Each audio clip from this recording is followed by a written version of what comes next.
Talvez se eu tivesse colocado dinheiro na cueca, ao invés de colocar uma peruca na cabeça, teria sido menos polêmico. Mas eu quero te fazer uma pergunta. Você conhece a história da Lia Thomas, que é uma nadadora, mulher trans, de que antigamente competia com homens e ocupava ali o ranking 462 e agora ocupa o ranking 1. Ele quebrou o recorde anterior por 38 segundos de diferença do segundo colocado, ou seja, a segunda colocada, enquanto ela estava nadando, a Lia Thomas já estava comemorando ali o seu prêmio. Inclusive, recentemente agora, uma advogada pediu vestiário separado, uma vez que a Lia Thomas estava ali expondo sua genitália masculina dentro do banheiro com outras mulheres. Você conhece também o caso da Fallon Fox, que quebrou o crânio da sua oponente, e ela também é uma lutadora, uma mulher trans. E não é um caso isolado também ali no MMA. Nós temos também o caso da Lana, que simplesmente com 2 rounds conseguiu dar um mata-leão na sua oponente. E isso é ela hoje e isso é ele antes. Ou seja, uma diferença absurda.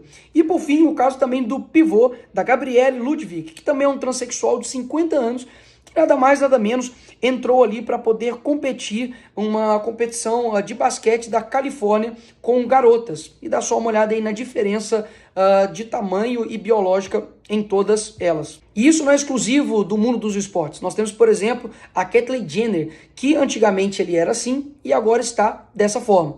E foi eleito uma das mulheres do ano. E essa história é engraçada porque ele mesmo é contrário homens participarem de eventos femininos esportivos. E ela está sendo o quê? Cancelada pela esquerda. Isso prova mais uma vez que não importa o que é falado, o que importa é quem fala, porque até mesmo uma trans que discorda disso, ela está sendo cancelada pela esquerda para não acontecer, por exemplo, casos como esse skatista de 29 anos que conseguiu ali ganhar de meninas de 13 a 16 anos um campeonato de skate. Agora, o que eu disse no meu discurso foi exatamente isso daqui, uma defesa pelas mulheres. E talvez as pessoas não estão acostumadas com o que está acontecendo, porque esse movimento ele é muito silencioso e gradual. Antigamente, tudo que o movimento ativista, LGBT e feminista queria era privacidade. Nós vamos fazer tudo aqui dentro das 4 paredes e não queremos mais mexer com ninguém. Mentira. Hoje nós estamos percebendo que o meu discurso, eu tinha razão. Afinal de contas, bastava ser contrário a eles que você é considerado um criminoso. E basicamente o que acontece hoje é que as mulheres, sim, estão perdendo espaço para homens que se sentem mulheres. Afinal de contas, todos esses exemplos aqui que eu dei, né, caso isolado número 1.380.000, tem acontecido de forma gradual. E isso faz com que as mulheres atletas se sintam descredibilizadas, desmotivadas, desanimadas. Afinal de contas, basta um homem entrar e simplesmente vai quebrar toda a luta, todo o exercício, todo o treinamento que ela fez para poder atingir aquele patamar. E para não acontecer isso com outras pessoas, que eu me coloco aqui realmente na posição de sacrifício, de tomar pancada de todos os lados, para que isso não chegue, por exemplo, até a sua filha. Porque já existem casos hoje de homens que entram, por exemplo, para poder se depilar e a profissional recusa, afinal de contas, ela foi profissionalizada para poder depilar mulheres e elas estão sendo taxadas de criminosas e transfóbicas. Existem casos, por exemplo, de homens que se sentem mulheres que vão até o salão de beleza para poder fazer a sobrancelha e a profissional recusa e também acontece um cancelamento. Afinal de contas, ou você aceita ou caso contrário você se torna um criminoso. E o que mais assusta em toda essa história é que, de fato, eu utilizar uma peruca para poder elucidar um exemplo daquilo que está acontecendo, ou seja, um princípio que eu me sinto, eu me torno, para mostrar o quão perigoso é isso e quantas brechas podem acontecer, por exemplo, de um homem se sentir mulher e entrar dentro do banheiro da sua filha, dele entrar no banheiro ali da academia e acontecer ali alguma tragédia. As pessoas colocam isso como se isso fosse pior, por exemplo, do que de fato está acontecendo. Nós temos uma perda do espaço das mulheres para todo um ativismo, bem gradual, bem silencioso, mas muito efetivo. E o que anteriormente era somente uma vontade de lutar por direitos, hoje, na verdade, o desejo da pessoa se torna um dever para o outro. E pior, ele tem que se tornar, inclusive, uma lei. Caso contrário, você será sancionado. E ainda tenho que ver ainda parlamentares, judiciários, todos sistematizados para poder, por exemplo, cassar o meu mandato ou aplicar ali uma sanção judicial. Isso beira a infantilidade. Afinal de contas, o artigo 53 me dá total liberdade para palavras, votos e opiniões ali na tribuna. Ou seja, o que eles estão querendo fazer é uma retaliação para poder tentar me parar e poder colocar panos quentes no posicionamento conservador. E se eu não me coloco nessa guerra para poder atacar e dizer aquilo que eu penso, sabe o que eles vão fazer? Eles vão ir nos silenciando e colocando uma espiral do silêncio até que todo mundo tenha que aceitar. Caso contrário, vai acontecer essas coisas aqui que já estão acontecendo.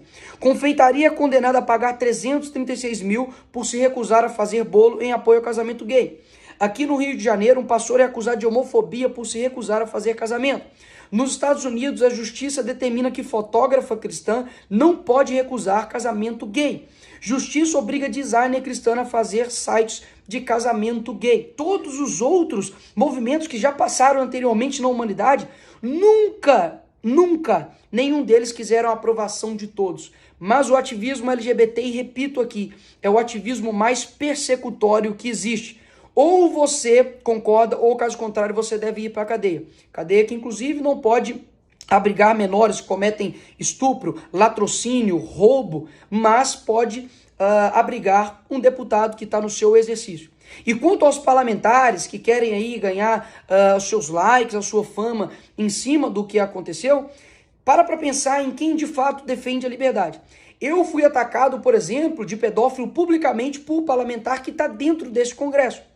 Eu, por exemplo, fui atacado dizendo que um vídeo de um ator pornô era eu, publicamente, e não houve absolutamente nenhum tipo de retaliação por parte da esquerda com este deputado. Ou seja, a gente está numa guerra e eu venho aqui colocar para todos vocês que eu não sou covarde. Eu não vou simplesmente dizer para as pessoas de que eu estou ali num querendo ser pacífico, porque um apaziguador, ele é uma pessoa que conversa ali com o crocodilo para ele ser o último a ser comido. E muitas pessoas acabam não tendo contato com essa matéria. E aí eu te pergunto, quantas pessoas agora vão ver esse vídeo? Quantas pessoas viram o meu discurso, viu que eu de fato estava defendendo as mulheres? E talvez nunca tinham tido acesso a esse conteúdo. Nós estamos vendo, por exemplo, propagandas como a Apple, como a Hershey's, colocando homens que se sentem mulheres no lugar das verdadeiras mulheres. E ninguém dá absolutamente um pio a respeito disso. E como eu vou passar essa informação para frente? Você pode, obviamente, discutir o uso ou não da peruca, mas isso passa longe de ser um ato antidemocrático.